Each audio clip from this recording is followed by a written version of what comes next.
Hello everyone. So we are discussing previous year questions of the chapter Biotechnology Principles and Processes and the topic Tools of Recombinant DNA Technology. In today's session we are going to discuss a short answer type question of 3 marks which was asked in the CBSE board term 2 examination in the session 2021-22. So the question is, A part given below is the stepwise schematic representation of the processes of electrophoresis. Identify the alphabets representing first anode end, second smallest or lightest DNA strands in the matrix, and third agarose gel. And B part is what is elution. State the importance of elution in this process. तो बेटा इस question के ए part में हमें इस question में जो diagram दिया हुआ है इसमें ये जो पार्ट्स लेबल किए गए हैं S P Q R S T U, इसमें से एक तो बताना है कि एनोड एंड कौन सा है, बताना है कि स्मॉलेस्ट या फिर लाइटेस्ट डीएनए स्ट्रैंड मैट्रिक्स में कौन सा है और अगारोस जेल कौन सा है, और बी पार्ट में हमें बताना है कि इल्यूशन क्या होता है और उसकी इस प्रोसेस में इंपॉर्टेंस क्या है.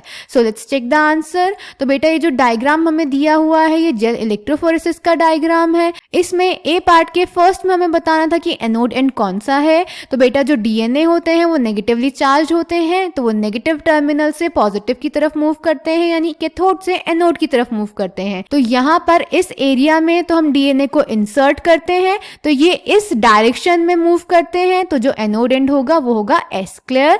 सो ए का first part is anode and is S. Clear बेटा. देन सेकंड हमें बताना था कि स्मॉलेस्ट या फिर लाइटेस्ट डीएनए स्ट्रैंड कौन सा होगा मैट्रिक्स में. तो बेटा जो डीएनए सबसे ज्यादा यानी सबसे आगे मूव करेगा वो ही लाइटेस्ट और स्मॉलेस्ट डीएनए स्ट्रैंड होगा, क्योंकि जेल इलेक्ट्रोफोरेसिस में जो डीएनए का सेपरेशन होता है वो उसके साइज के बेसिस पे होता है. जो सबसे छोटा डीएनए होता है वो सबसे आगे जाता है, तो स्मॉलेस्ट डीएनए होगा R. So second is smallest और lightest DNA strands in the matrix R. Clear. फिर हमें बताना था कि अगारोस जेल क्या होगा. तो बेटा जो अगारोस जेल होता है वो जेल इलेक्ट्रोफोरेसिस में मैट्रिक्स बनाता है, तो वो हो जाएगा T. Clear. So third is agarose gel T. उसके बाद बेटा बी पार्ट में हमें बताना था कि इल्यूशन क्या होता है और उसकी इस प्रोसेस में इंपॉर्टेंस क्या है. तो बेटा जब हम डीएनए फ्रेगमेंट्स को सेपरेट कर देते हैं तो उनको इस अगारोस जेल से कट करके सेपरेट करते हैं और प्योर डीएनए को आइसोलेट कर लेते हैं. इस प्रोसेस को बोलते हैं इल्यूशन या फिर इस स्टेप को बोलते हैं इल्यूशन.